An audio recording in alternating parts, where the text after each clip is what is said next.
introduce just the groups, and they'll say their character's name. And first we have the fairy. I'm Titania. I'm Oberon. I am Robin, Puck, Goodfellow. I'm Dragonfly. He's Blossom. Mustard Seed. Cobweb. I'm Moth. Now the mechanical. I'm Snug the Joiner. Peter Quince. Francis Flute, alias Thisbe. I am Starveling Moonshine. Tom Snout Tinker, who plays Wall. Nicholas Bottom, weaver by trade, herein to play Pyramus. And now the lovers. Demetrius. Helena. Hermia. Freaking hot. Lysander. Aegeus, father of Hermia. Hippolyta. Theseus. The last three of the royals. Give them some applause.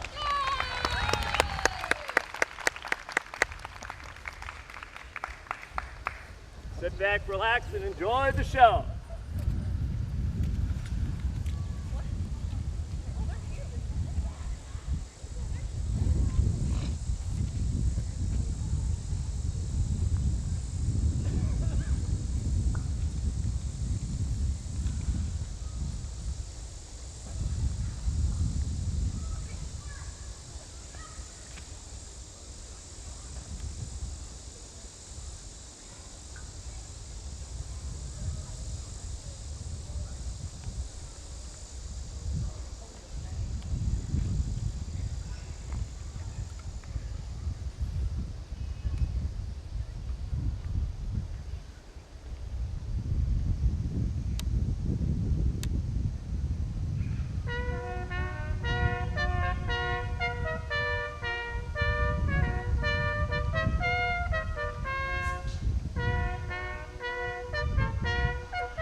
Now, fair Hippolyta, our nuptial hour draws on apace.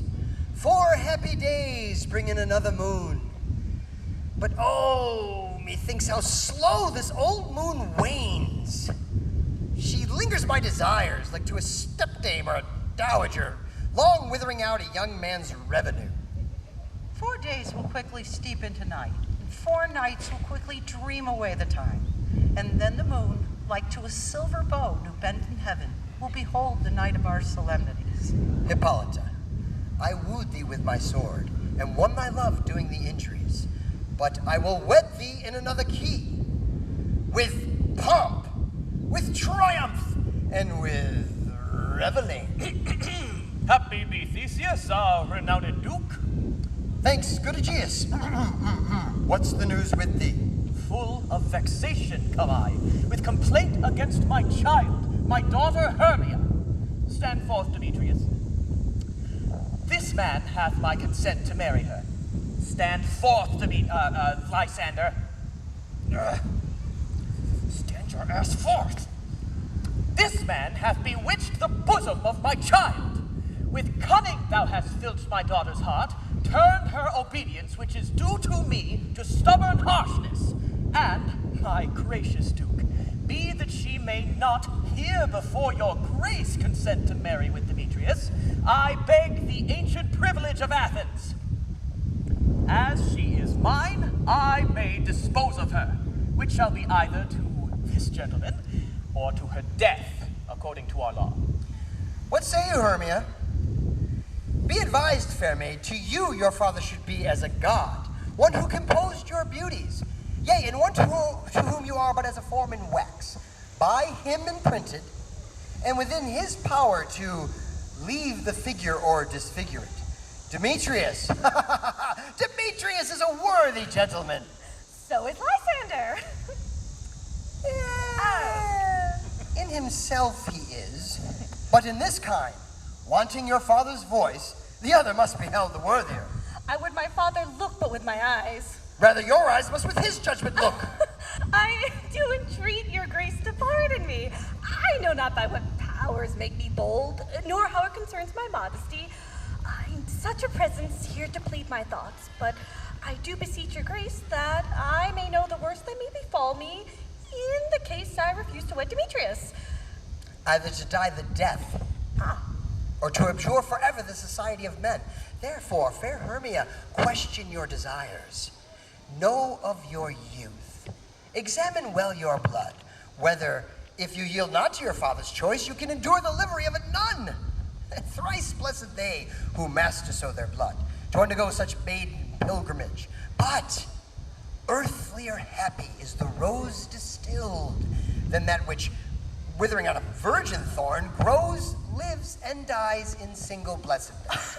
So I will grow, so live, so die, ere I will yield my virgin patent up unto his lordship, whose unwished yoke my soul consents not to give sovereignty. Take time to pause. And by the next new moon, upon that day, either prepare to die for disobedience to your father's will, or else to wed Demetrius, as he would, or on Diana's altar to protest for high austerity and single life. Relent, sweet Hermia, and Lysander, yield thy crazed title to my certain right. You have her father's love, Demetrius. Let me have Hermia's. Do you marry him? What? Scornful Lysander! True, he hath my love, and what is mine, my love shall render him, and she is mine. And all my right of her I do estate unto Demetrius. I, my lord, am as well derived as he, as well possessed. My love is greater than his, my fortunes in every way as evenly ranked. And I am beloved by the beauteous Hermia. Why not then should I prosecute my right? Demetrius has won the soul of Nader's daughter, Helena, and she, sweet lady, devoutly dotes upon this spotted and inconstant man. I must confess I have heard so much. But Demetrius, come, and come, Aegeus, you shall go with me. I have some private schooling for you both. For you, fair Hermia, look you arm yourself to fit your fancies to your father's will, or the law of Athens yields you up to death or to a vow of single life. Come, my Hippolyta. What cheer, my love? With duty and desire we follow you.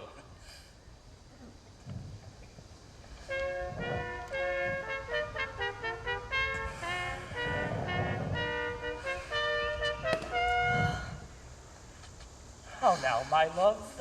Why do your cheeks grow so pale? How chance the roses to fade there so fast? Be like for want of rain, for which I could well beteem them from the tempest of my eyes. Of course, a true love never did run smooth, but either it were different in blood. If two lovers have ever been crossed, then it stands as an edict in destiny. So let us teach our child patience, as it is a customary cross, as due to lovers' thoughts and dreams and sighs, wishes and tears. Oh, poor Fancy's followers. A good persuasion. Therefore hear me, Hermia. I have a widowed aunt, and from Athens is her house remote 7 leagues, and she respects me as her only son. There, gentle Hermia, shall I marry thee, and to that place the harsh Athenian law cannot pursue us. If thou lovest me, steal forth thy father's house tomorrow night, and there, in the wood, a league without the town, I shall stay for thee. My good Lysander, I promise by Cupid's strongest bow, by his best arrow with the golden head, by the simplicity of Venus's doves, by all the vows that men have ever broke, in numbered more than women ever spoke, in that place you have appointed me, truly, Lysander, I shall meet with thee. Oh, keep promise, love. Oh, look. Here comes Helena. Godspeed for Helena, whither away? Call you me fair? That fair again unsay. Demetrius loves your fair, oh happy fair. Your eyes are lodestars, and your tongue sweet air, more tunable than lark to shepherd's ear. When wheat is green, when hawthorn buds appear. Sickness is catching, oh were favor, so yours would I catch. Fair Hermia, ere I go. My ear should catch your voice, my eye your eye. My tongue should catch your tongue's sweet melody. Oh, teach me how you look, and with what art you sway the motions of Demetrius. Demetrius's heart. He follows me, and I frown upon him, yet he loves me still. Oh, that your frowns would teach my smiles such skill. I give him curses, yet he gives me love. Oh, that my prayers could with such affection move. The more I hate, the more he follows me. The more I love, the more he hateth me. His folly, Helena, is no fault of mine. None but your beauty. Would that fault were mine. Oh, take comfort. He shall no longer see my face. Lysander and myself will fly from this place. Helena, to you, our minds we will unfold. Tomorrow night, through Athens' gate, Hermia and I have devised a steal. There in the woods, my Lysander and myself shall meet, and thence from Athens turn away our eyes to seek new friends and stranger companies. And good luck grant thee thy Demetrius. Keep promise, love. We must starve ourselves from lovers' food till morrow deep midnight. Oh, I will, my Hermia. Helena, adieu. As you on him, Demetrius dote on you.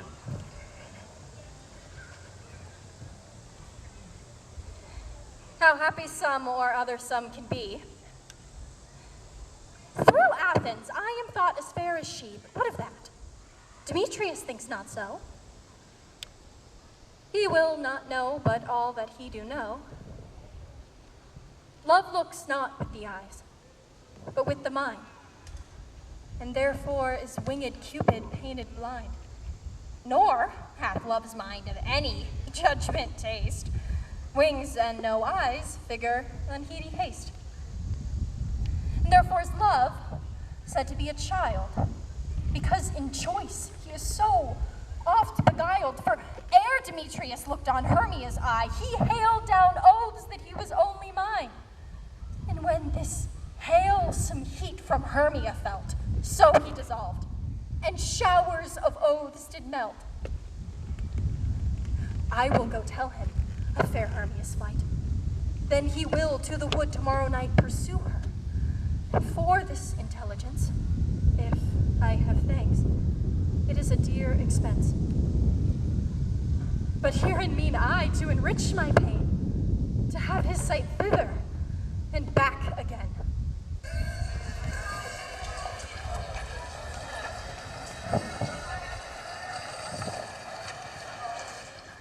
Is all our company here? You were best to call them generally, man by man, according to the script. Here is the scroll of every man's name, thought fit through all Athens, to play in our interlude before the Duke on his wedding day at night. First, good Peter Quince, say what this play treats on, then read the names of the actors, and so grow to a point.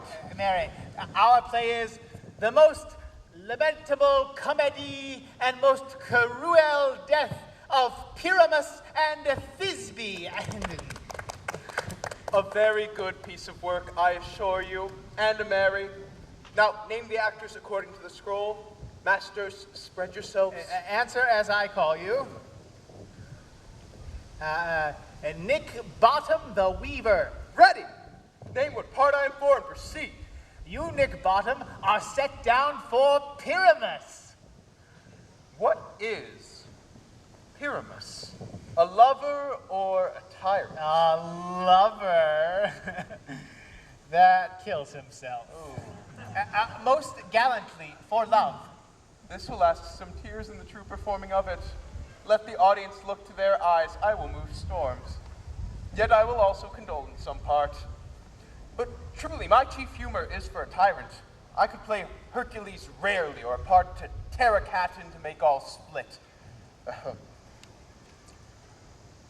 The raging rocks and shivering shocks shall break the locks of prison gates, and Phoebus' car shall shine from far and make and mar the foolish fates. Oh.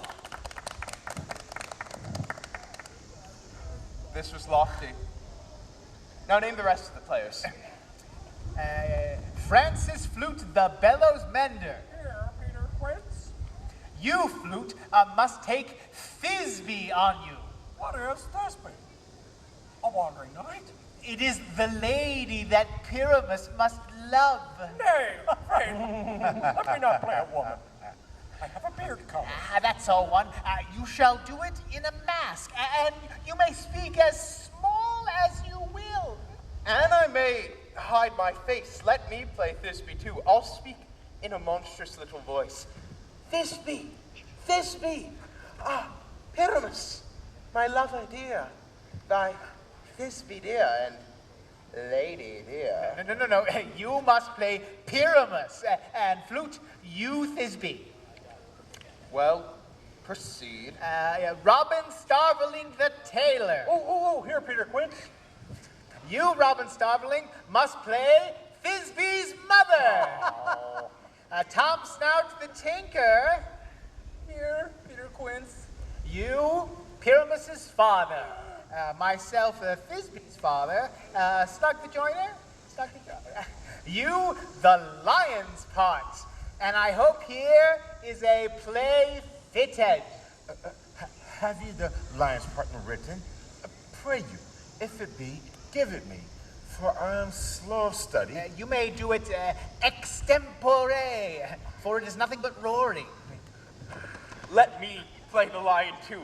I will roar that I will do any man's heart good to hear me. I will roar that you will hear the Duke say, let him roar again. Let him roar again. And you should do it too terribly. You would fright the Duke and the ladies that they would shriek, and that were enough to hang us all. That would hang us all, every mother's son. I grant you, masters, if you should fright the ladies out of their wits, they would have no more discretion but to hang us. But I will aggravate my voice so that mentally any sucking dove, I will roar you and it were any nightingale. You can play no part but Pyramus. For Pyramus is a sweet-faced man, a proper man as one shall see in a summer's day. A most lovely, gentleman-like man. Therefore, you must needs play. Well, I will undertake it. What beard were I best to discharge it in? Why, what you will. I will play it in either your straw-colored beard, your orange tawny beard, your purple ingrain beard, or your French crown-colored beard, your perfect yellow. Some of your French crowns have no hair at all, and then you will play a bare-faced.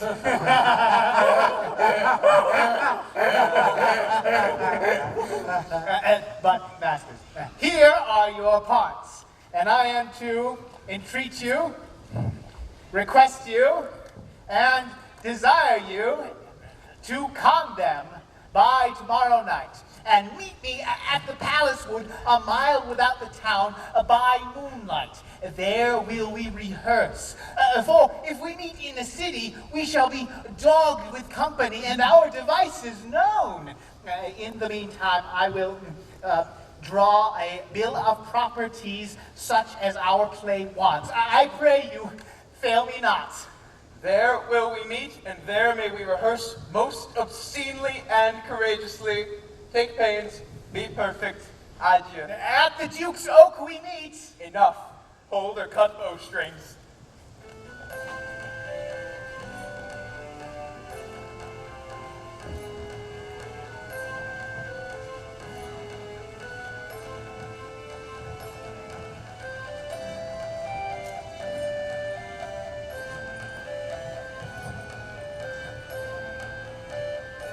How now, spirits? Whither wander you? Over hill, over dale, thorough bush, thorough briar, over park, over pale, thorough flood, thorough fire. We do wander everywhere, swifter than the moon's sphere, and we serve the fairy queen to do her orbs upon the green. Farewell, thou lob of spirits, we'll be gone. Our queen and all her elves come here anon. The king doth keep his rebels here tonight! Take heed the queen come not within his sight, for Oberon is passing fell in wrath, for that she as her attendant, had the lovely boy stolen from an Indian king. She never had so sweet a changeling, but jealous Oberon would have the boy knight of his train to trace the forest wild. But she, perforce, withholds the loved boy, crowns him with flowers, makes him all her joy. So now they never meet, by grove nor green, by fountain clear or spangled starlight sheen, but they do square, and all their elves for fear creep into acorn cups and hide them there. Else I mistake your shape and make them quite, or you're that shrewd and knavish sprite called Robin. Good fellow, are not you he who fright the maidens of the villagery, who hobgoblin call you, and sweet Puck, you do their work and they shall have good luck? Are not you he? Thou speakst aright. I am that merry wanderer of the night. I jest to Oberon and make him smile when I a fat and bean-fed horse beguile, neighing in likeness of a filly foal. Sometimes lurk I in a gossip's bowl, in very likeness of a roasted crab, and when she drinks, against her lips I bob, and oh, on her wither dewlap pour the ale. The wisest aunt telling the saddest tale. Sometime for a 3-foot stool mistaketh me, and when she sits, slip I from her bum, down tumble she, a tailor cries, and falls into a cough. Oh, and the whole choir hold their hips and laugh. They wax it in their mirth, they neave and swear a merrier hour was never wasted there. But room fairy, here comes Oberon. Would my mistress he were gone.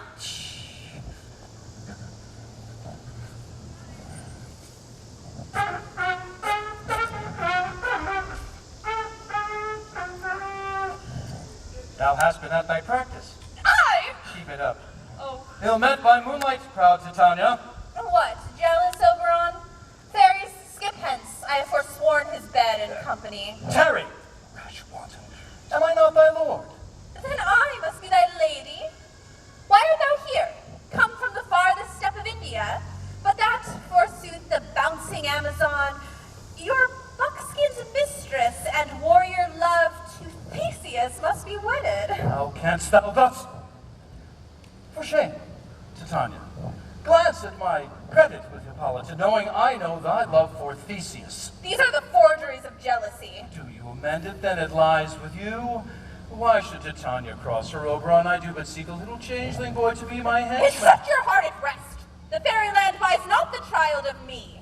His mother was a votress of my order, but she, being mortal of that boy, did die, and for her sake do I rear up her boy, and for her sake I will not part with him.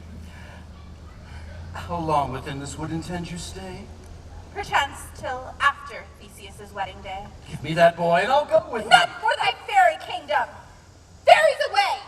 We shall chide down right if I longer stay.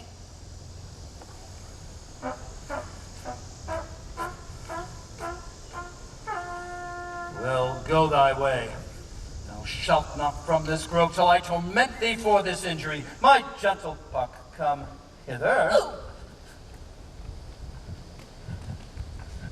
Thou rememberest, since once I sat upon a promontory and heard a mermaid on a dolphin's back utter such dulcet and harmonious breath that the rude sea grew civil at her song, and certain stars shot from their spheres to hear the sea maid's music. I remember.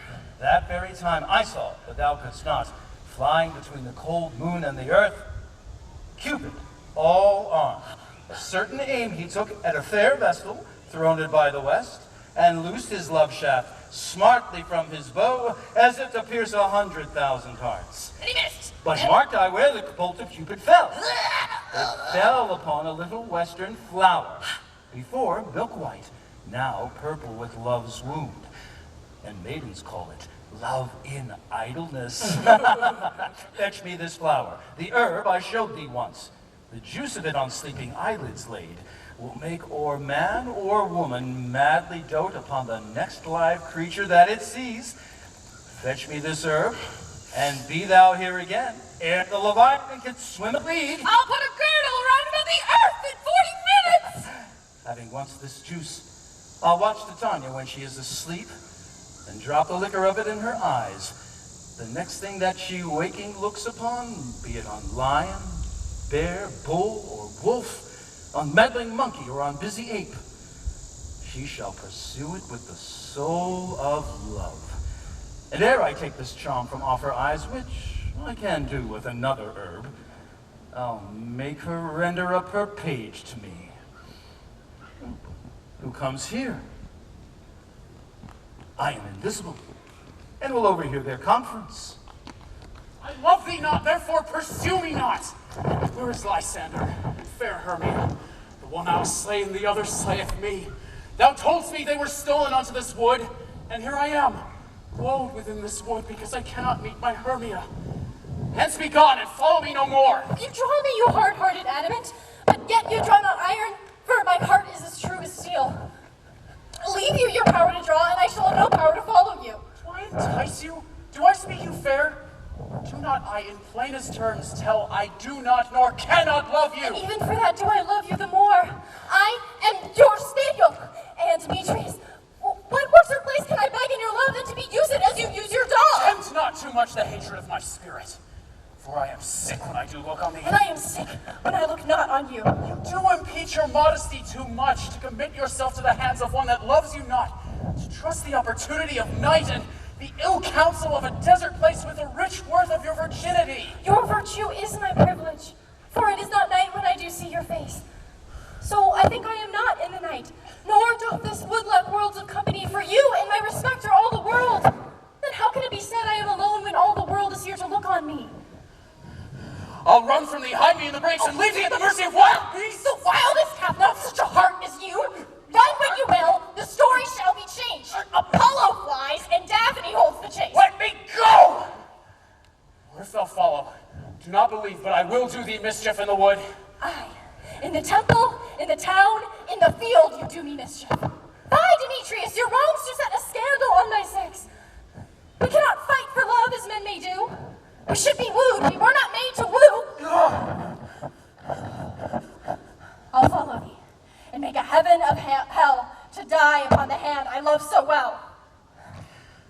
Fare thee well, nymph. Ere he do leave this grove, thou shalt fly him, and he shall pursue thy love. Hast thou the flower there? Welcome, wanderer. There it is! I pray thee, give it me.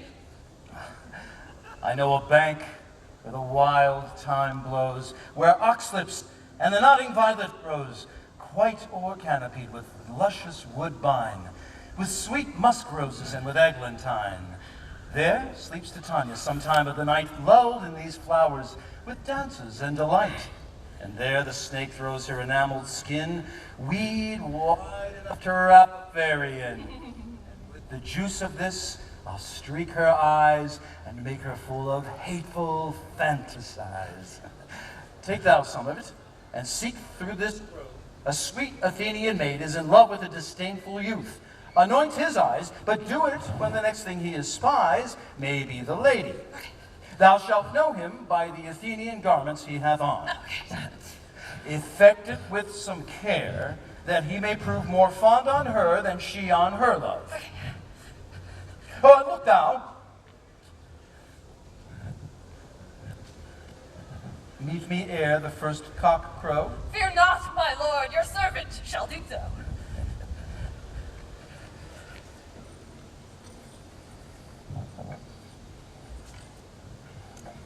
Come now, a rondel and a fairy song. Sing me now asleep, then to your offices and let me rest.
what thou seest when thou dost wake, do it for thy true love take.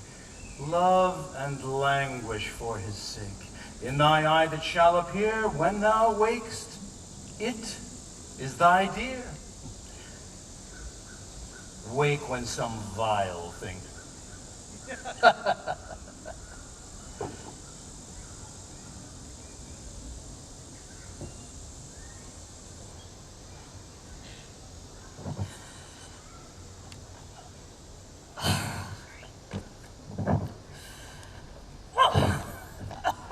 Fair love, you faint with wandering the wood. To speak troth, I've forgotten our way. We'll rest us here, Hermia, if you think it good, and tarry for the comfort of the day. Be it so, Lysander. Find you out of bed, for upon this bank I shall rest my head. Oh, one turf shall serve as pillow for us both. One bed, one heart, two bosoms, and one trough. Nay, gentle Lysander, for my sake, my dear, lie further off, do not lie so near. Oh, take the sense, sweet, of my innocence. Love takes meaning in love's conference. But, gentle friend, for loving courtesy, lie further off in human modesty. Such separation, may well be said, becomes a virtuous bachelor and a maid.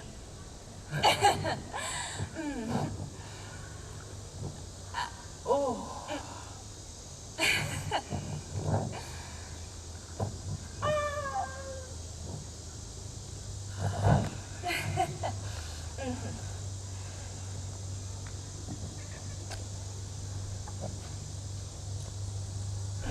Well, here is my bed. May sleep give you all his rest. With half that wish his eyes be pressed.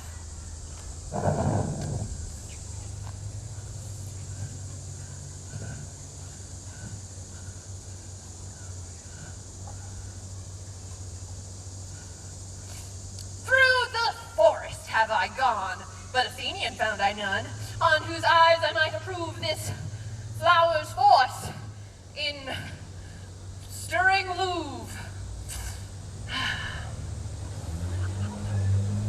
Night and silence.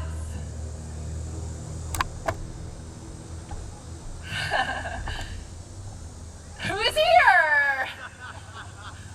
Weeds of Athens he doth wear. This is he. My master said, despised the Athenian maid. And hear the maiden! Yeah, sleeping sound on the dank and dirty ground. Pretty soul! Oh!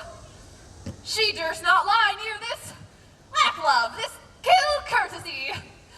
Churl, upon thine eyes I throw all the power this charm doth owe. When thou wakest, let love forbid, seatest sleep on thine eyelid. Hee, and so awake, when I am gone. For I must now to Oberon.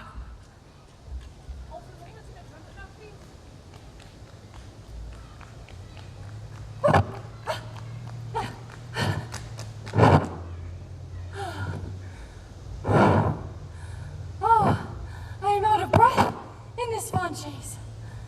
The more my prayer, the lesser is my grace. Happy is Hermia, wheresoever she lies, for she hath blessed and attractive eyes. How came her eyes so bright? Not with salt tears, if so my eyes are oftener washed than hers. No, I am as ugly as a bear, for beasts that meet me here run away for fear. But who is here? Lysander? I see no blood, no wound. Lysander, if you live, good sir, awake.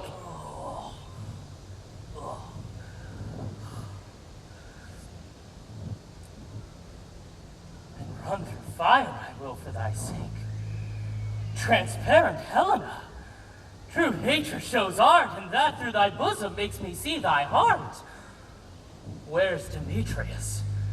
Oh, how fit a word is that vile name to perish on my soul. Say not so, Lysander, say not so. What though he love your Hermia? What though? Yet Hermia still loves you, then be content. Content with Hermia? Ooh, no, I do repent all the tedious moments I with her had spent. Not Hermia, but Helena I love. Oh, who would not change a raven for a dove? The will of man is by his reason swayed, and reason says you are the worthier maid. Oh, things still growing are not ripe till their season, so I, being young till now, not ripe to reason. Which brings me to thine eyes, where I o'erlook love's richest stories and love's richest books. Wherefore was I to this keen mockery born? When at your hands did I deserve this scorn? Is it not enough? Is it not enough, young man, that I did never know, nor never can, deserve a sweet look from Demetrius's eye? Good truth, you do me wrong, good sooth you do, in such disdainful manner me to woo. But fare you well, perforce, I must confess, I thought you lord of more true gentleness. Oh, that a lady, of one man refused, should of another therefore be abused. She sees not Hermia. Hermia, sleep thou there, and never mayst come Lysander near. For as a serpent of the sweetest things, the deepest loathing to the stomach brings. So thou, my servant, my heresy, of all be hated, but the most of me. In all my powers, address your love and might to honor Helena and to be her knight. Help me, Lysander, help me! No, do thy best to pluck this growing serpent from my breast! I mean, for pity. What a dream was here. Lysander, look how I quake with fear. Methought a serpent ate my heart away, and you sat smiling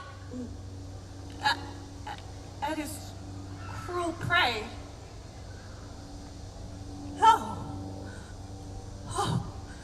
Then I perceive all is not nigh. Either you or death upon immediately.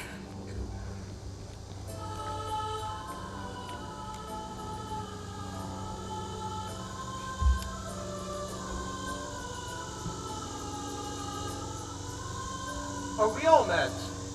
Here is a marvelous convenient place for our rehearsal.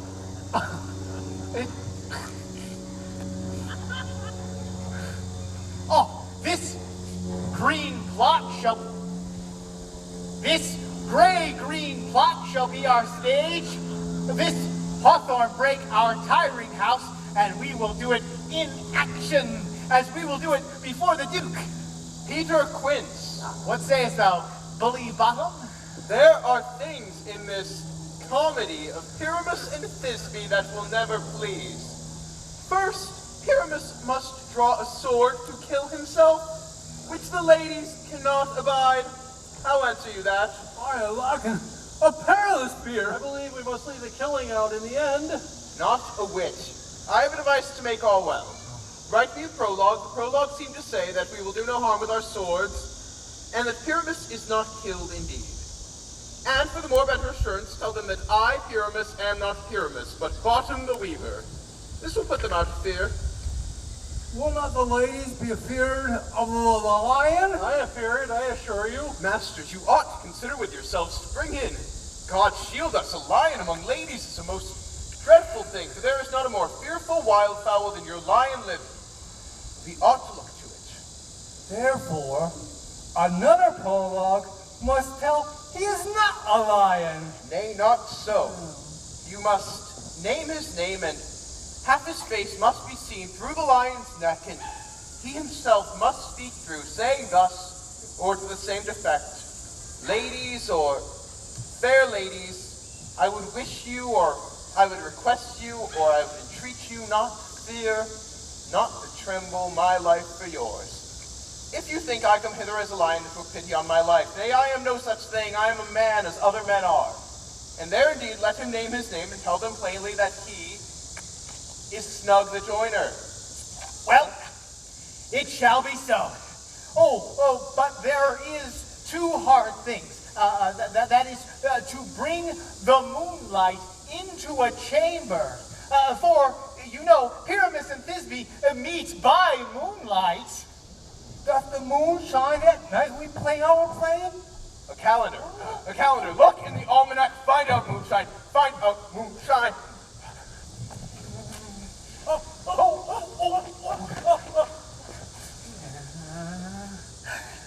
Yes! It does shine that night. Why, then you may leave a casement at the great chamber window where we play open, and the moon may shine in at the casement. Aye. Or else, one must come forth with a bush of thorns and a lantern, and say he comes to disfigure or to present the person of moonshine. Then there is another thing. We must have a wall in the great chamber. For Pyramus and Thisbe says the story to talk through the chink of a wall. You can never bring in a wall. What say you, Bottom? Some man or other must present wall. And let him have some plaster or some loam or some rough cast about him to signify wall. And let him hold his fingers thus, and through that chink shall Pyramus and Thisbe whisper. If that may be, then all is well. Come, sit down, every mother's son, and rehearse your parts. Pyramus, you begin. When you have spoken your speech, enter into that break. And so, everyone, according to his cue. What hempen homespuns have we swaggering here? So near the cradle of the fairy queen.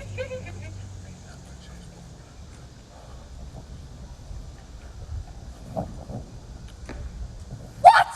A play toward? I'll be an auditor. An actor too, perhaps, if I see cause. Speak, Pyramus. Thisbe, stand forth. Thisbe, the flowers of odious savours sweet. Odors. Odors, savours sweet. So hath thy breath, my dearest Thisbe dear. But hark, a voice. Stay thou but here a while, and by I will to thee appear. A stranger Pyramus that e'er played here. Must I speak now? Aye, marry must you, for you must understand, he goes but to see a noise that he heard, and is to come again.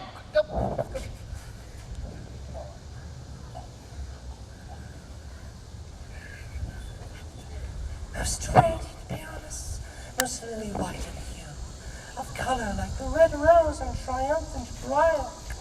As true as stars, and yet would never tire. I'll meet thee, Pyramus, at least two. Ninus to man. Why, that you must not speak yet. That you answer to Pyramus. You speak all your part at once, cues and all. Pyramus enter. Pyramus enter. Pyramus enter! Your cue is past. It is never tire. Oh, as true as stars, and yet would never tire. If I were fair Thisbe, I were only thine. Oh, monstrous! Oh, strange! We are haunted! Pray masters! Fly masters! I'll follow you! I'll lead you about! Around! Why are they running? This is a knavery of them to make me afeard. Oh, bottom, thou art changed. What do I see on thee? Bless thee, bottom! Bless thee! Thou art translated!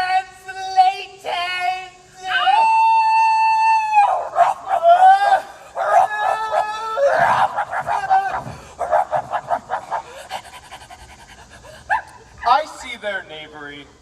This is to make an ass of me, to fright me, if they could. But I will not go from this place, do what they can. I will walk up and down, and I shall sing, that they shall hear that I am not afraid. The woozle cock so black of hue, with orange tawny bill, the throstle with his notes so true, the wren with little quill. What angel wakes me from my flowery bed? The finch, the sparrow, and the lark, the plain song, cuckoo, cray, whose note full many a man doth mark,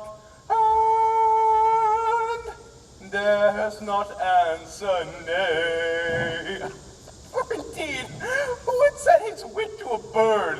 Who would give a bird the lie, though he cry, cuckoo? Never so. I pray thee, gentle mortal, sing again. Mine ear is much enamored of thy note, so is mine eye enthralled to thy shape. And thy fair virtue's force perforce doth move me on the first view to say, to swear, I love thee. Methinks, mistress, you should have little reason for that.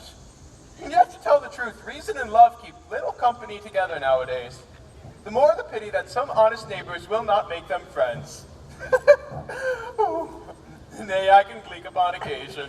Thou art as wise as thou art beautiful. Not so, neither, but if I had enough wit to get myself out of this wood, I have enough to serve mine own turn. Out of this wood do not desire to go. Thou shalt remain here, whether thou wilt or no. I am a spirit of no common rate. The summer still doth tend upon my state, and I do love thee. Therefore go with me. I'll get thee fairies to attend on thee. A peas blossom, cobweb, moth, mustard seed, ready. Hail, mortal. Hail. And they shall fetch thee jewels from the deep, and sing while thou on pressed flowers dost sleep. And I shall purge thy mortal grossness, so that thou shalt like an airy spirit go, to have my love to bed and to arise, and pluck the wings from painted butterflies, to fan the moonbeams in his sleeping eyes, nod to him elves, and do him courtesies. I beseech your worship's mercy heartily. I beseech your worship's... Come, wait upon him, lead him to my bower. The moon, methinks, looks with a watery eye, and when she weeps, weeps every little flower, lamenting some enforced chastity. Tie up my love's tongue, bring him silently.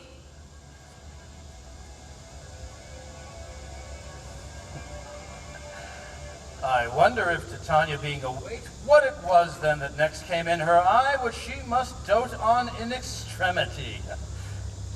Ah, but here comes my messenger. How now, mad sprite? What night rule now about this haunted grove? My mistress with a monster is in love. Near to her close and consecrated bower, while she was in her dull and sleeping hour, a crew of hatches, rude mechanicals that work for bread upon Athenian stalls. Yeah? We're met together to rehearse a play, intended for great Theseus' nuptial day. And the shallowest thick skin of that barren sort, whom Pyramus presented in their sport, forsook his scene and entered in a break, when I did him at this advantage take.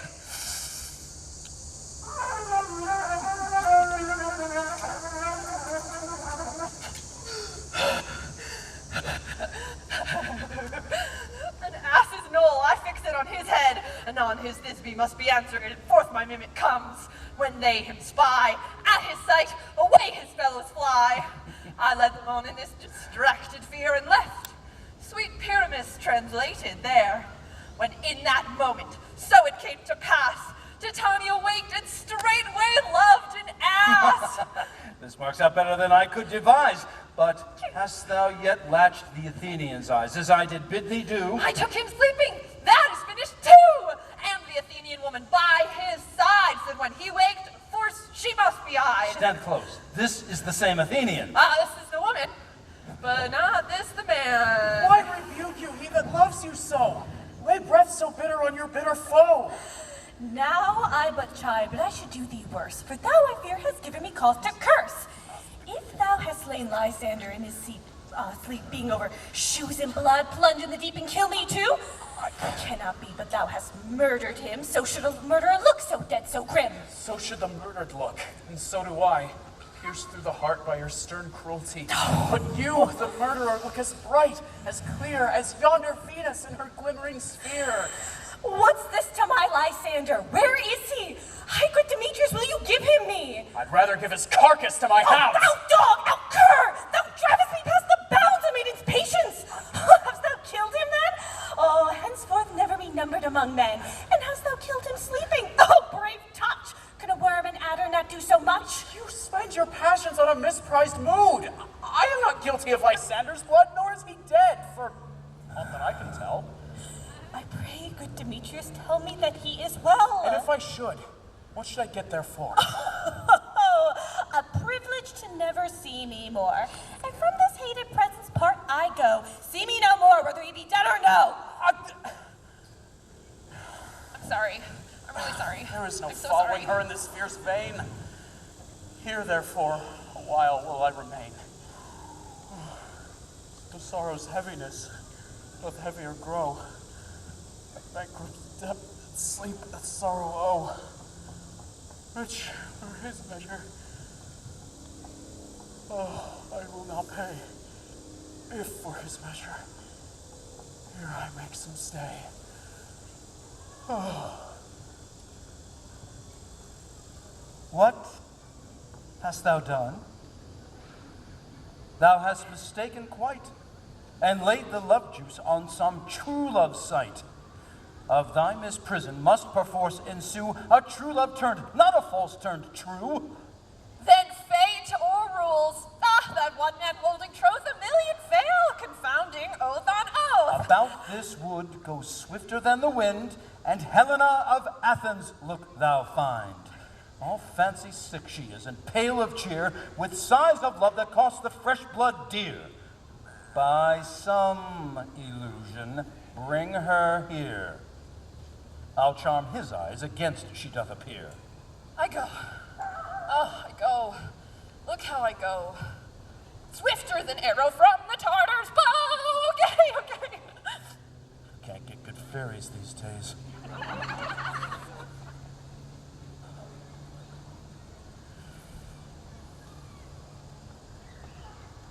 Flower of this purple dye, hit with Cupid's archery, sink in apple of his eye. When his love he doth espy, let her shine as gloriously as the Venus of the sky. When thou wakest, if she be by, beg of her some remedy.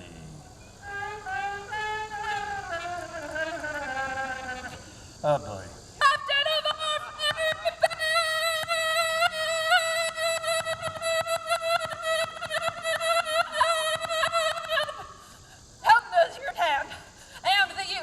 Mistook by me, pleading for a lover's fee. Shall we their fond pageant see?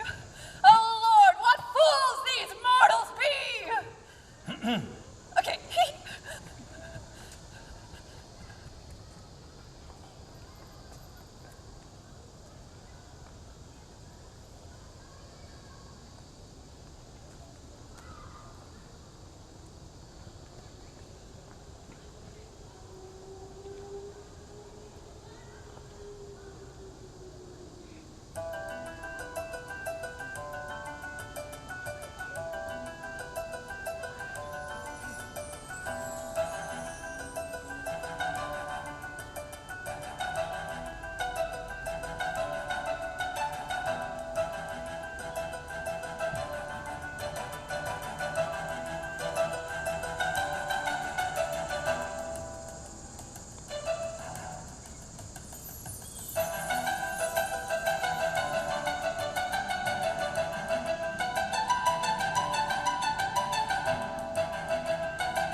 derision never come in tears. Look, when I vow, I weep. If vows so born in their nativity, all truth appears. How could these things in me seem scorn to you when bearing the badge of faith to prove them true? To advance your cunning more and more, when truth kills truth. These vows are Hermia's. Your vows to her and to me when put in 2 scales will even weigh, or both as light as tails. Oh, I had no judgment when to her I swore. Demetrius loves Hermia and loves you not. Oh, Helena, goddess, nymph, perfect, divine. Oh, to what beauty shall I compare thine eyne? Crystal is muddy. Oh, how thy lips, those 2 kissing cherries tempting grow. When thou holdest out thy hand, oh, let me kiss this princess of pure white, the seal of bliss. Oh, spite! Oh, hell! I see you both are bent to set against me for your merriment. If you were civil and knew courtesy, you would not do me thus much injury.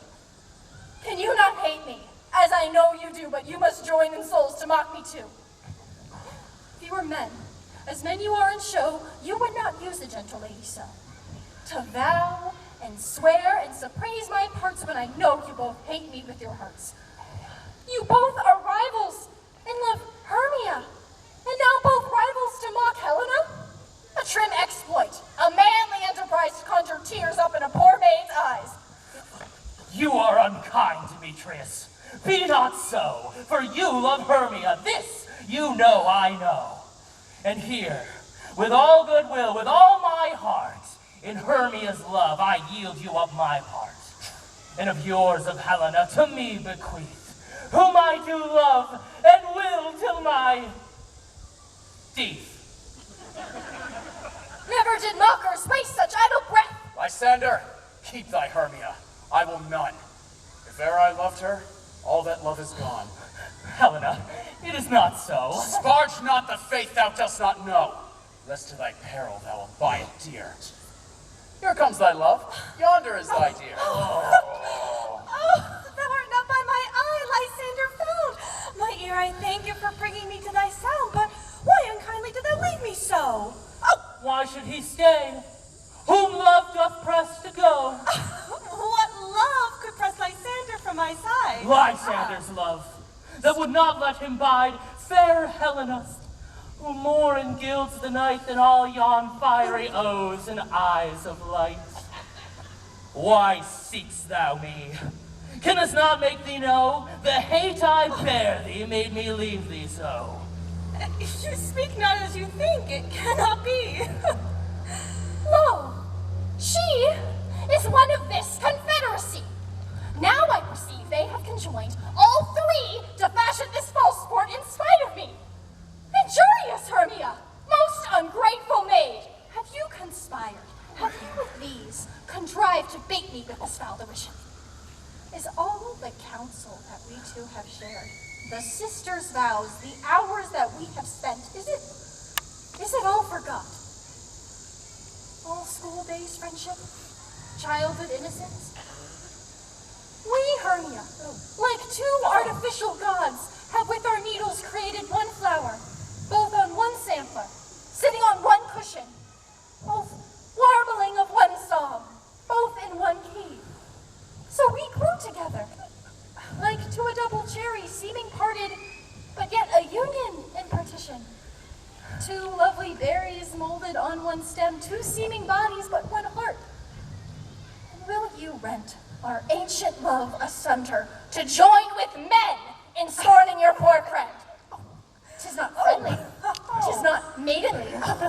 Our sex as well as I may chide you for it, though I alone do feel the injury. Oh, I am amazed at your passionate words.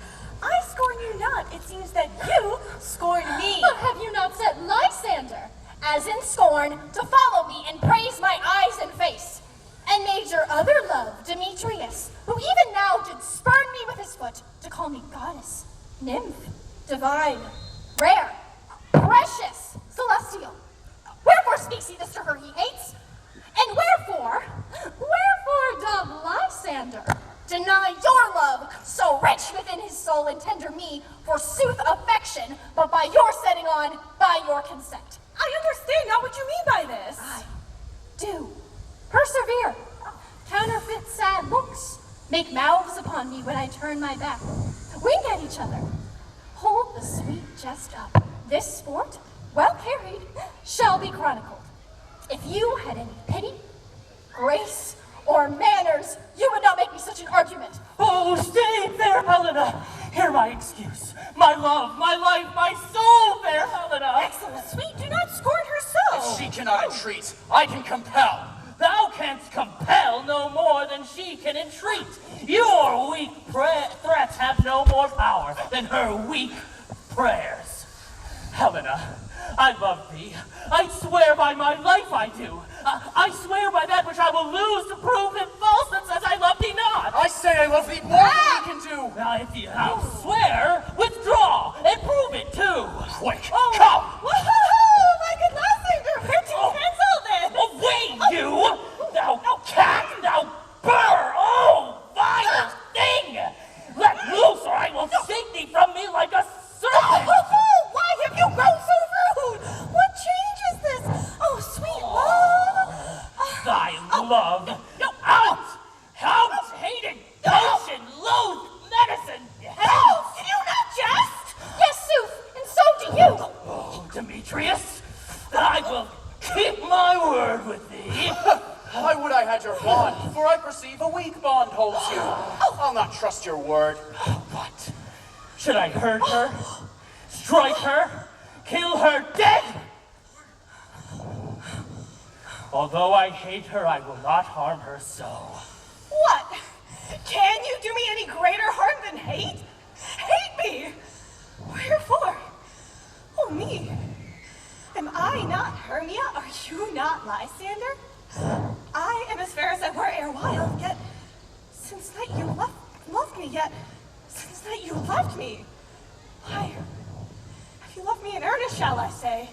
I, by my life, and never did desire to see thee more. Therefore, be out of hope, of question, of doubt. Be certain, 'tis no jest, 'tis nothing truer, that I do hate thee. And love Helena. Me? You juggler! You canker blossom, you thief of love! What? Have you come to the night? Heart from him? Fine! Faith, have you no modesty, no maiden shame, no touch of bashfulness? What, will you tear impatient answers from my gentle tongue? Fie, you counterfeit, you puppet, you. Oh! Puppet! Why so? Aye, that way goes the game. Now I perceive that she hath made compare of our statures. She hath urged her height, and with her personage, her tall personage, her height forsooth she has prevailed with him. And are you grown so high in his esteem because I am so dwarfish and low? How low am I, painted maple? Speak! How low am I? Oh, I'm not so low that my nails can reach into the eye! Don't rub me, gentlemen! Let her not hurt me! I was never cursed! I am a right maid for my cowardice! You may perhaps think, because she is something lower than myself, that I can match her. Lower! Hark again! But Hermia, do not be bitter with me. I evermore did love you, Hermia. Did ever keep your counsels, never wronged you. Save that in love unto Demetrius. I told him of yourself unto this wood. He followed you, and for love I followed him. But he hath chid me hence, hath threatened to spurn me, strike me, nay, to kill me too. Let me go. You see how simple and how fond I am. Why, get you gone. What is it that keeps you here? A foolish heart that I leave here behind. Oh, what with Lysander? With Demetrius! Stop it! Stop it! Did you Be not afraid! She shall not harm thee, Helena! No! She shall not, though you take her part! When she's angry, she is keen and shrewd. She was a vixen when she went to school. And though she be but little, she is fierce. Little again! Nothing but low and little! Oh, why do you suffer her to flout me thus? Let me come to her! Get you gone, you dwarf! You minimus of hindering knot grass maid! You! Oh, speed, you acorn! You are too officious in her behalf that scorns your services. Let her alone. Speak not of Helena, take not her part. If thou darest ever show never so little show of love to her, thou shalt abide it. Well, now she holds me not. So come, if thou darest, to prove who's right, in thine or mine is most in Helena. Follow. Nay, I'll go with thee cheek by jewel. You mistress! All this coil longs of you! Do not that! I'll not trust you. I stay any longer in your cursed company. Your hands than mine are quicker for a fray. My legs are longer, though, to run away! Oh, I am amazed and know not what to say.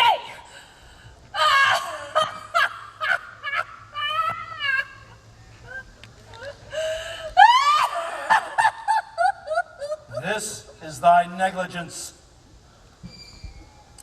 Believe me, King of Shadows, I mistook. Did not you tell me? I should know the man by the Athenian garments he hath on. And so far blameless proves my enterprise, that I have anointed an Athenian's eyes. And so far am I glad it so did sort as this their jangling I esteem a sport. Thou seest these lovers seek a place to fight. Hie therefore, Robin, and overcast the night, and lead these testy rivals so astray as one come not within another's way, and from each other look thou lead them thus. Then crush this herb into Lysander's eye, to take from thence all error with his might, and make his eyeballs roll with wonted sight. When they next wake, all this derision shall seem a dream and fruitless vision, and back to Athens shall the lovers wend, with league, whose date till death shall never end. Whiles I in this affair do thee employ, I'll to my queen, and beg her Indian boy, and then I will her charmed eye release from monster's view, and all will be peace. My fairy lord, this must be done with haste, for night's swift dragons cut the clouds full fast, and yonder shines Aurora's harbinger. And whose approach ghosts wandering here and there, troop home to churchyards, damned in spirits all, they willfully themselves exile from the light, and must for aye consort with black-browed night. Ah, but we are spirits of another sort. I, with the morning's love, have oft made sport, and like the forester the grove may tread, even till the eastern gate, all fiery red, turns yellow gold his salt green streams. Up and down, up and down. I will lead them up and down. I am feared in field and town. Goblin, lead them up and down. I don't know. Oh, here comes one. Ho, ho, ho, coward, why comest thou not? What? Oh, he goes before me, yet still dares me on. Oh, and when I come when he calls, then he is gone.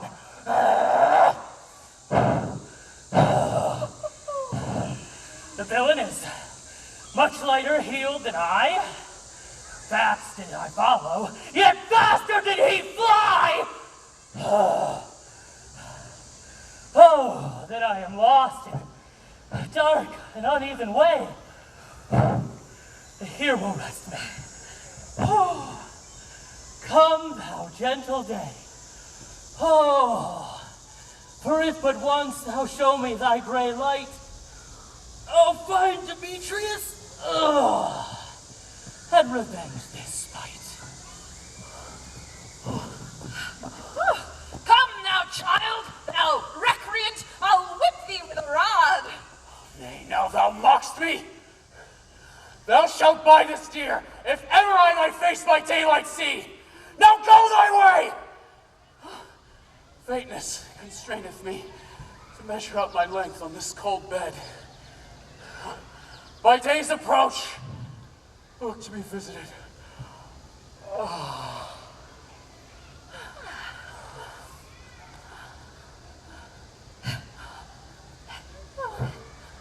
weary night. Oh, long and tedious night. Abate thy hour. Shine comforts from the east, that I may...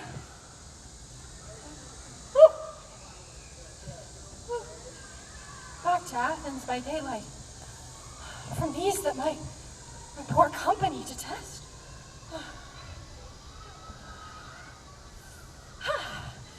Two. Yet but three. Come one more. Two of both kinds makes up four. And here she comes. All cursed and sad. Ooh. Cupid is a knavish lad, thus to make poor females mad. Never so weary, never so in woe. I can no further crawl, no further go. Oh, here I will rest till the break of day. Heaven shield Lysander, if they mean a fray. That's love. On the ground, sleep sound, and I'll apply to...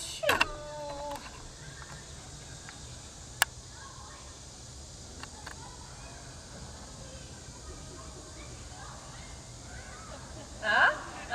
Yeah, all right, yeah, apply to your eye. Gentle lover remedy. When thou wakest, thou takest true delight in the sight of thy former lady's eye. And the country proverb known that every man shall have his own, in thy waking shall be shown. Jack shall have Jill, naught shall go ill, the man shall have his mare again. Ah, yes, and all shall be well. Come, sit thee down upon this flowery bed, while I thy amiable cheeks do coy, and slip buck roses in thy sleek smooth head, and kiss thy fair large ears, my gentle joy. I must to the barber's, monsieur, for he thinks I am marvelous hairy about the face. And I am such a tender ass, if my hair do but tickle me, I must scratch. What, wilt thou hear some music, my sweet love? Or say, sweet love, what thou desirest to eat? I have a reasonable good ear in music. Truly a peck of provender. I could munch your good dry oats. I have a great desire to a bottle of hay. Good hay, sweet hay, hath no fellow. I have a venturous fairy that shall seek the squirrel's hoard and fetch thee new nuts. I had rather have a handful or two of dried peas. But let none of your people stir me. But I have an exposition of sleep come upon me. Sleep thou, and I will wind thee in my arms. Fairies, be gone, and be always away. So doth the woodbine the sweet honeysuckle gently entwist. The female ivy so enrings the barky fingers of the elm. Oh, how I love thee, how I dote on thee. Ew!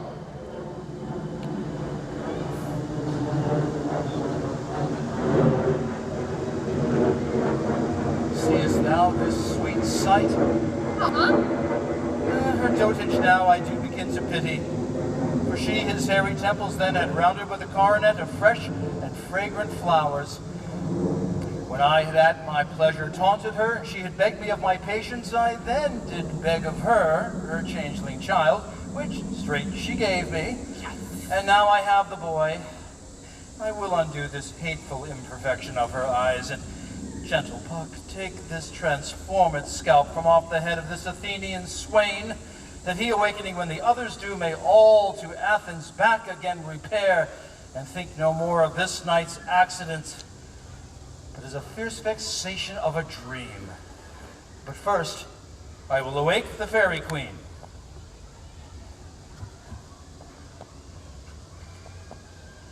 Be as thou was wont to be. See as thou was wont to see. Dian's bud or Cupid's flower hath such force and blessed power. Now, Titania, awake, my sweet queen. My Oberon, what visions have I seen?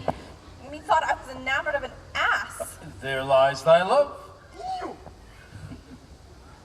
How came these things to pass? How my eyes do loathe his visage now. Silence a while.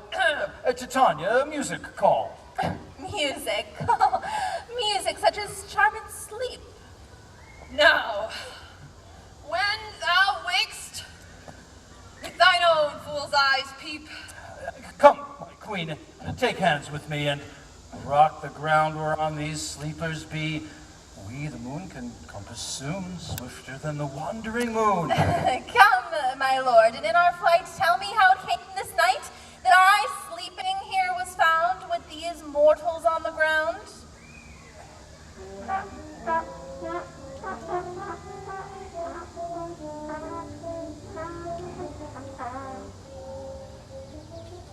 Go, one of you, and find out the forester. For now, our observation is performed. Dispatch, I say, and find the forester. I was with Hercules and Cadmus once, when in a wood of Crete we bade the bear of the hounds of Sparta. Never did I hear so gallant a chiding. For besides the groves, the skies, the fountains, every region near seemed one mutual cry. I never heard so musical a discord, such sweet thunder. A cry more tunable was never hallowed to in Crete, in Sparta, nor in Thessaly. Judge when you hear. But soft, what nymphs are these? My lord, this is my daughter here asleep. And this Lysander, this Demetrius is, this Helena. But speak, Aegeus, is not this the day that Hermia should give answer of her choice? It is, my lord. Go, bid the huntsmen wake them with their horns. Pardon, my lord. I pray you all, stand up. I know you two are rival enemies. How comes this gentle concord in the world? That hatred is so far from jealousy? To sleep I hate, and fear no enmity? I, my lord, will reply amazedly. Half waking and half asleep, I cannot truly say how I came here. I came with Hermia hither. Oh, and our attempt was to be gone from Athens. That way we can live without the harsh Athenian law. Enough! Enough, my lord! You have enough! I beg the law upon his head! They would have stolen away, thereby to have defeated you and me of my consent that she should be your wife. My lord, fair Helena told me of their self, their purpose hither into this wood. I, in fury, followed them here. Fair Helena, in fancy, followed me. But good my lord, I know not by what power my love for Hermia melted as the snow. And now, the object and pleasure of mine eye, the virtue of my heart, is only Helena. To her, my lord, was I betrothed, ere I saw Hermia. But like in sickness did I loathe this food. But as in health, come to my natural taste. Fair lovers, you are fortunately met. Aegeus, I will overbear your will. For in the temple by and by with us, these couples shall eternally be knit. Come, Hippolyta.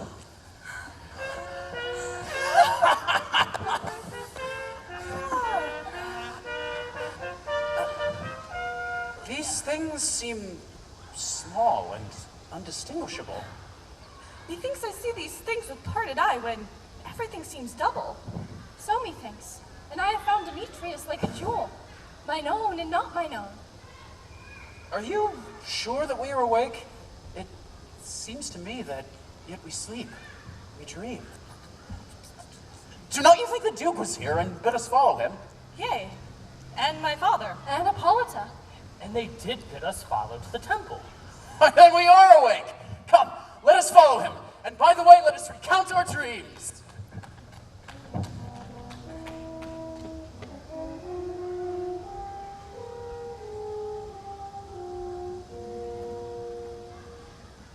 my cue comes, call me, and I will answer.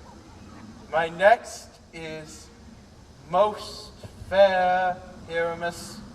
I hope. Peter Quince, flute the bellows mender, snout the tinker, snug. God's my life, stolen hence and left me here asleep. I have had a most rare vision. I have had a dream. Past the wit of man to say what dream it was. Thought I was. But man is but an ass if he goes about to expound this dream. Thought I was, and thought I had. But man is but a patched fool if he offer to say what me thought I had. The eye of man hath not heard, man's ear hath not seen, his hand is not able to taste, his tongue to conceive, nor his heart to report what dream it was. I will get Peter Quince to write a ballad of this dream. It shall be called Bottom's Dream, because it hath no bottom. And I shall sing it in the latter end of a play before the Duke. Peradventure, to make it the more gracious, I shall sing it at Thisby's death.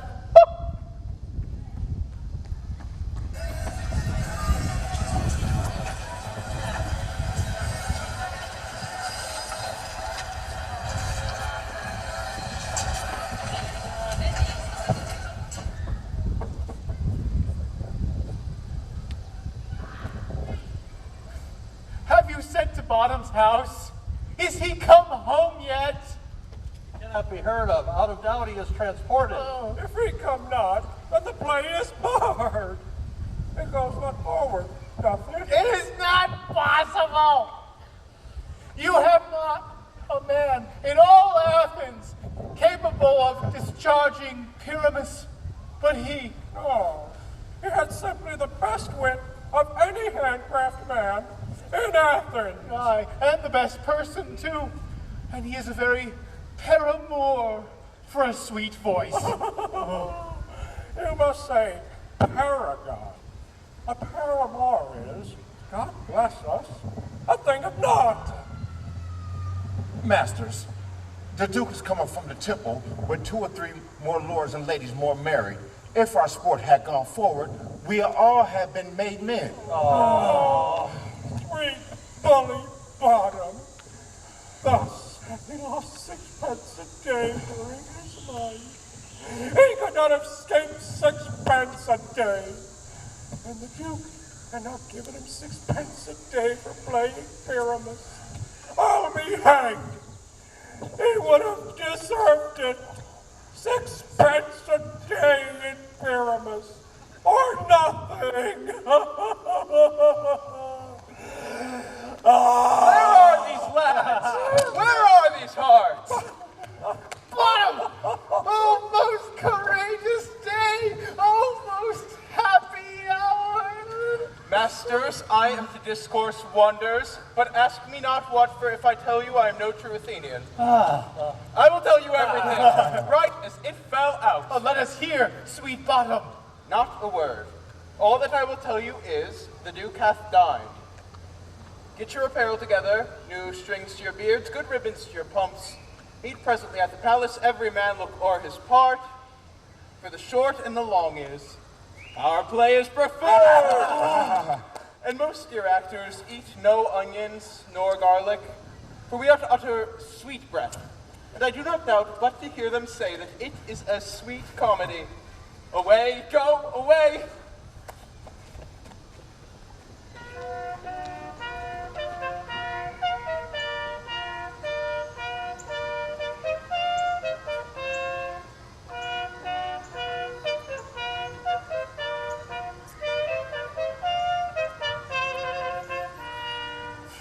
Tis strange, my Theseus, what these lovers speak of. Such tricks hath strong imagination, that if it would but apprehend some joy, it comprehends some bringer of that joy. As in the night, imagining some fear. How easy is a bush supposed to bear? But all the story of the night told over, on all their minds transfigured, so together. Here come the lovers, full of joy and mirth. Joy, gentle friends! joy, and fresh days of love accompany your hearts. More than to us, wait in your royal walks.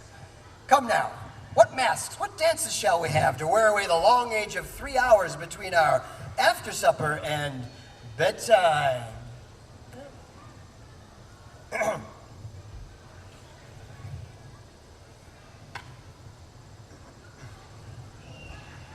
The Battle with the Centaurs, to be sung by an Athenian eunuch to the harp. The thrice three muses mourning for the death of learning, late deceased in beggary. A tedious brief scene of young Pyramus and his love Thisbe. Very tragical mirth. Merry and tragical, tedious and brief. That is hot ice and wondrous strange snow. A play there is, my lord, some 10 words long.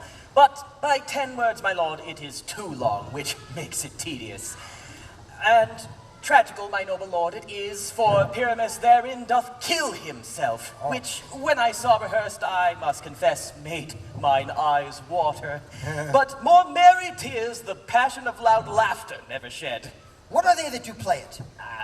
Hard-handed men they work in Athens here, which never before labored in their minds till now, and now toil their unbreathed memories with this same play against your nuptial. And we will hear it. Oh, no, my noble lord, it is not for you. I have heard it over, and it is nothing in the world. Unless you take sport in their intense, extremely strained and conned and cruel pain to do you service. I will hear that play, for never anything can be amiss when simpleness and duty tender it. Let them approach. Your funeral.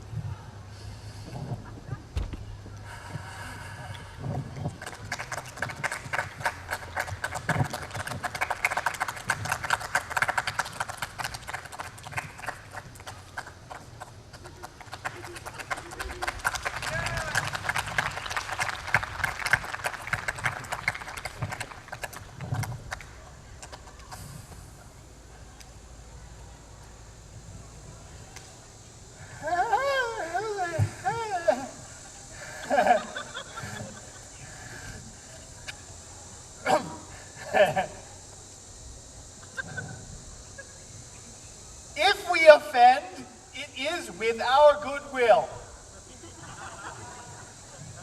That you should think we come not to offend, but with goodwill.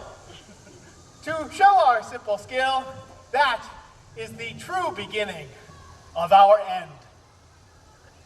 Consider then, we come but in despite. We do not come as meaning to contest you, our true intent is. All for your delight, we are not here. That you should hear contest you, the actors are in hand, and by their show, you shall know all that you are like to know. This fellow doth not stand upon points. His speech was tangled like a chain. Nothing impaired, but all disordered. Who is next?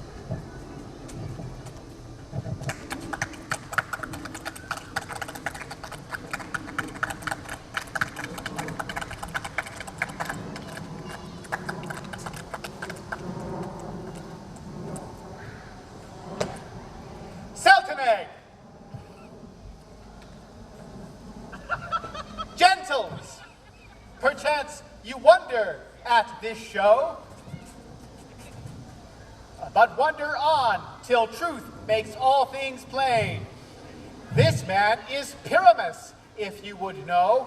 This beauteous lady, Thisbe, is certain. Certain. This man with lime and rough cast doth present wall, that vile wall which did these lovers sunder. And through wall's chink, poor souls, they are content to whisper, at the which let no man wonder. This man with lantern, daub, and bush of thorn presenteth moonshine. For, if you would know, by moonshine did these lovers think no scorn to meet at Ninus' tomb there. there to woo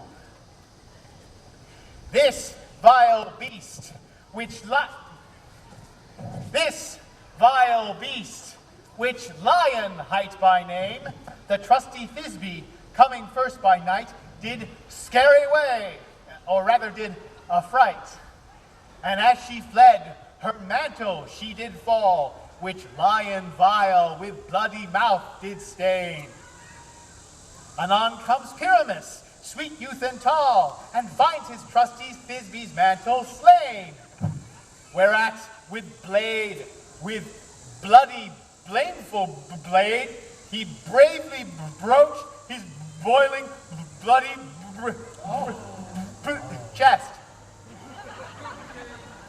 And Thisbe, tarrying in mulberry shade, his dagger drew and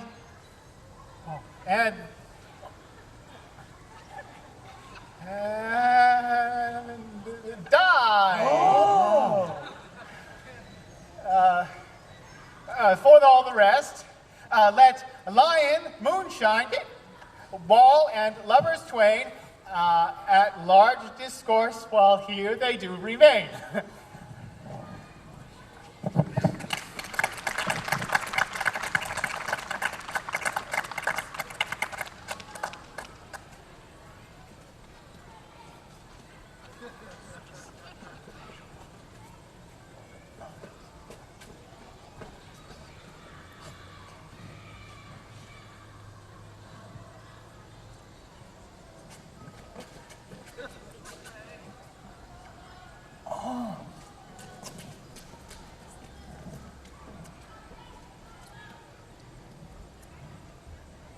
In this same interlude, it doth befall I, once not by name, present a wall.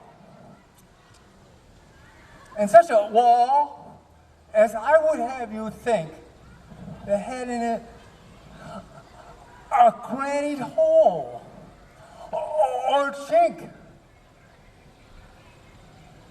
through which the lovers, Pyramus and Thisbe, did whisper often, very secretly, this loam, this rough cast, and this stone that show that I am that same wall.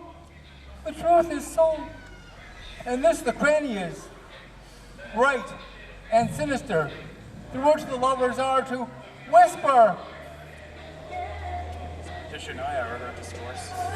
Pyramus draws near the wall. Silence!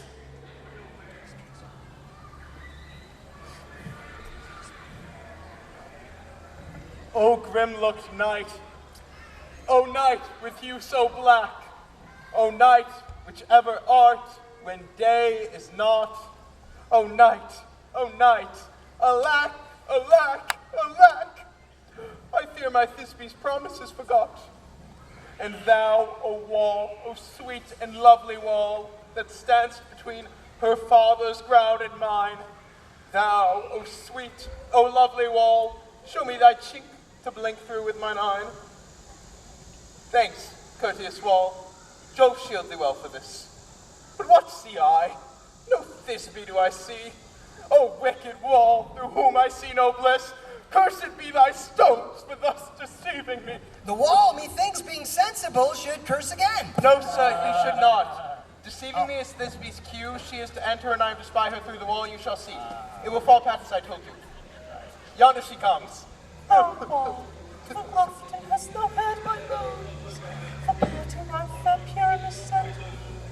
My cherry lips have often kissed thy stones with lime and hair knit up in thee.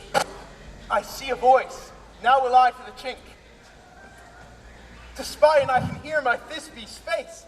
Thisbe! My love, thou art my love, I think. Think what thou wilt, I am thy love's grace. Oh, kiss me through this vile wall. I kiss the wall's hole, not your lips at all. Wilt thou at Ninny's tomb meet me straightway? Tide life, tide death, I come without delay.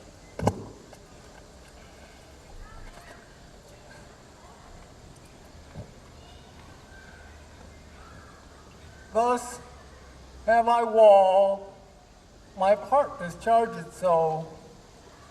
And being done, thus wall away doth go. Now is the mural down between the two neighbors. Nay, my lord, what walls are so willful to hear without warning? This is the silliest stuff I have ever heard of. It surely must be from your imagination and not from theirs. If we imagine no less of them than they of themselves, they may pass for excellent men. Here come two noble characters, a lion and moon. You, ladies, you, whose gentle hearts do fear, the smallest monstrous mouse that creeps on floor, may now perchance both quake and tremble here. When lions rough and wildest rage doth roar, then know that I, one snug dejoiner am, my lions fell, nor else no lions damn. For if I should as lion come in strife, into this place 'twere pity on my life. A very gentle beast of a good conscience. This lantern doth the horned moon present. Let us listen to the moon. This lantern doth the horned moon present. Myself, the man in the moon, do seem to be. This is the greatest air of all the rest. I'm a-weary of this moon. Would he would change. Oh, proceed, moon. All I have to say is to tell you that this lantern is the moon, I the man in the moon, this thorn bush my thorn bush, and this dog my dog.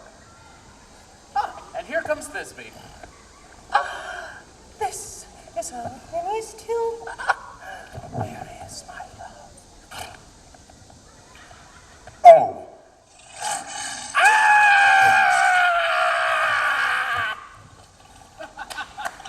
Well roared, lion! Well run, Thisbe! Well shown, moon. The moon truly shines with a good grace. Well moused, lion, and then came Pyramus.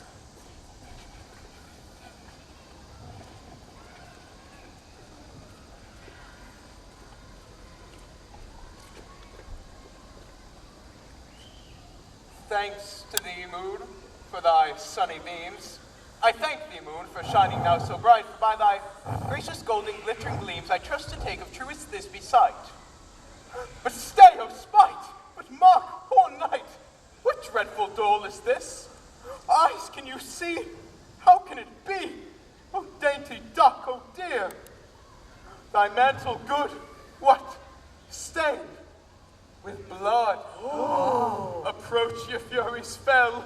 O fates, come, cut thread and throb, quail, crush, conclude, and growl. This passion and the death of a dear friend would go near to make a man look sad. Beshrew my heart, I pity the man. Oh, wherefore, nature, didst thou lion's frame, since lion vile hath here deflowered my dear, which is, no, which was the fairest dame that lived, that liked, that loved, that looked with cheer. Come, tears, confound, outsword, and wound the path of Pyramus, I that left path where the heart doth hop. Oh. Thus die I, thus.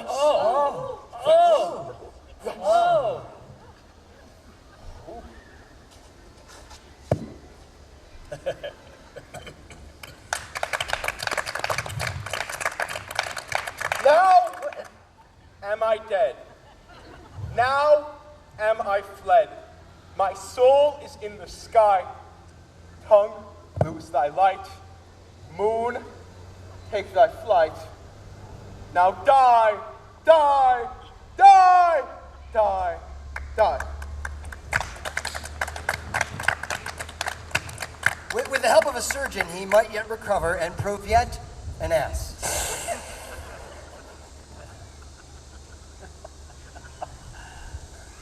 What? Asleep, my love? What? Dead, my dove? Oh, Pyramus, arise! Speak! Quite dumb? Dead? Dead! A chill must cover thy sweet eyes. These my lips, these cherry cowslip cheeks are gone! Are gone! Lovers make moan, his eyes were green as the leaves. Oh, sisters three, come to me.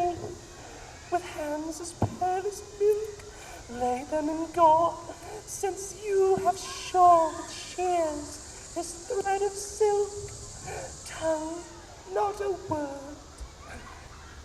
Come, trusty sword, come, blade, my breast imbrue.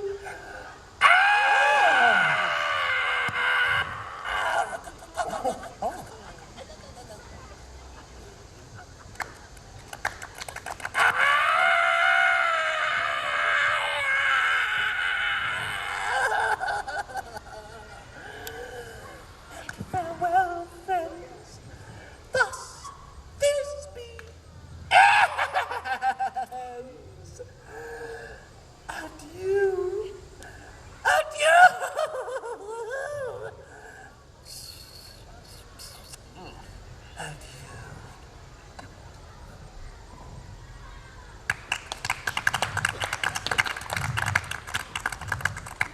Moonshine and Lion are left to bury the dead. Aye, and Wall too. No! I assure you the wall is down that parted their fathers. Will it please you to see our epilogue or to hear a Bergamask dance between two of our company? No! No epilogue, I pray you.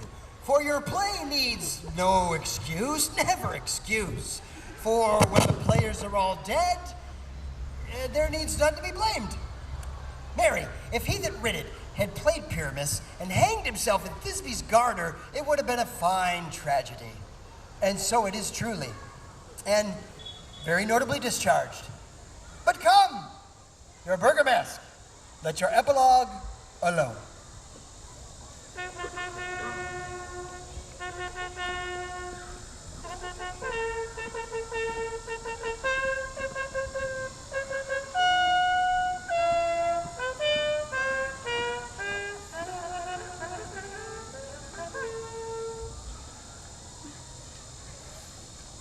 Now the hungry lion roars and the wolf behowls the moon, whilst the heavy ploughman snores, all with weary task fordone. Now the wasted brands do glow, and the screech owl, screeching loud, puts the wretch that lies in woe in remembrance of a shroud. Now it is the time of night, that the graves all gaping wide, every one lets forth his sprite in the churchway paths to glide. And we, fairies that do run by the triple Hecate's team, from the presence of the sun, following darkness like a dream. Now our frolic, not a mouse shall disturb this hallowed house. I am sent with broom before to sweep the dust behind the door. Through this house give gathering light by the dead and drowsy fire. Every elf and fairy sprite hop as light as bird from briar, and this ditty after me sing and dance it trippingly. First rehearse your song by rote, to each word a warbling note. Hand in hand with fairy grace will we sing and bless this place. Now, until the break of day through this house, each fairy stray. To the best bride bed shall we, which by us shall blessed be. So shall all the lovers three ever true in loving be. And the plot of nature's hand shall not in their issue stand. With this field dew consecrate, every fairy take his gate, and through this palace give sweet peace. And the owner of it blessed ever shall in safety rest. Trip away, make no stay, meet me all by break of day.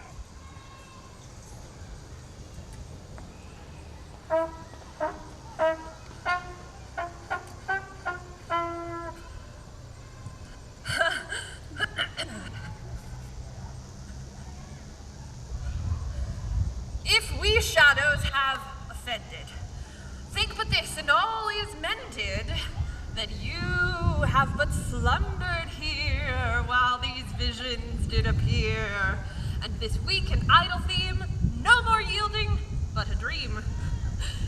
Gentles, do not reprehend. If you pardon